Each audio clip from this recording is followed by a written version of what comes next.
Akhenaten, the most controversial ruler in ancient Egypt. A pharaoh who turned his back on tradition, challenged the gods, and reshaped an entire empire. But was he a visionary or a reckless ruler who nearly destroyed Egypt?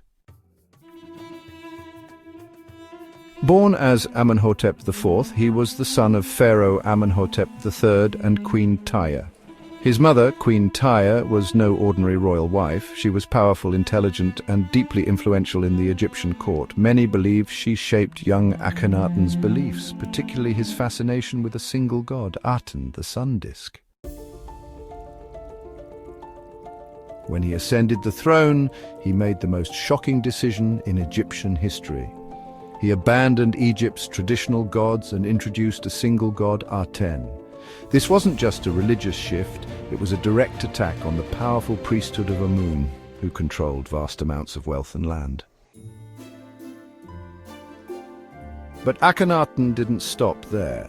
He needed a fresh start, away from the influence of the old religious centers, so he did something no other pharaoh had done. He built an entirely new capital city from scratch. This city was called Akhetaten, modern-day Amarna, meaning horizon of the Aten. It was designed to be a city devoted solely to Aten, with grand temples, wide-open plazas, and an architectural style unlike anything seen before in Egypt. While Akhenaten was obsessed with his religious revolution, Egypt's empire was crumbling.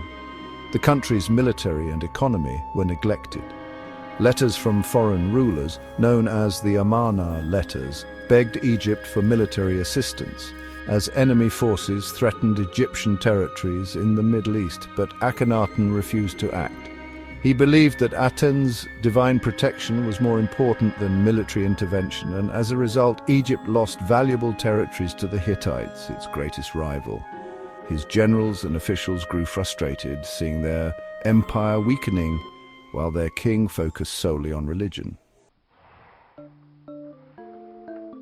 One of the most famous figures of Akhenaten's reign was his wife, Queen Nefertiti. She was more than just a queen, she was his co-ruler.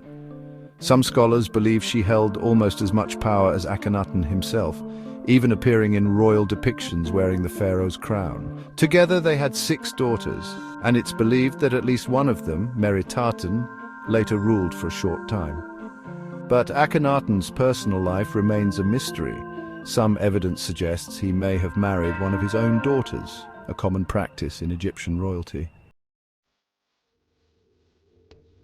Then Akhenaten died. How? No one knows for sure. Some believe he was assassinated by his enemies, others suggest he died of illness.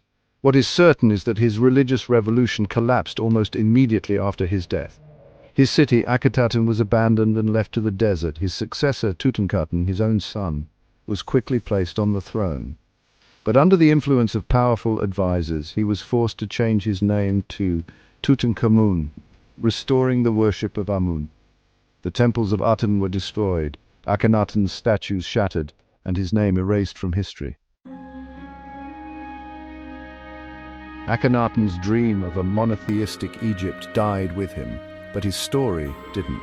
Today he is remembered as history's first known monotheist, a man who dared to defy an empire's traditions. But was he a religious visionary or a reckless ruler who nearly destroyed Egypt?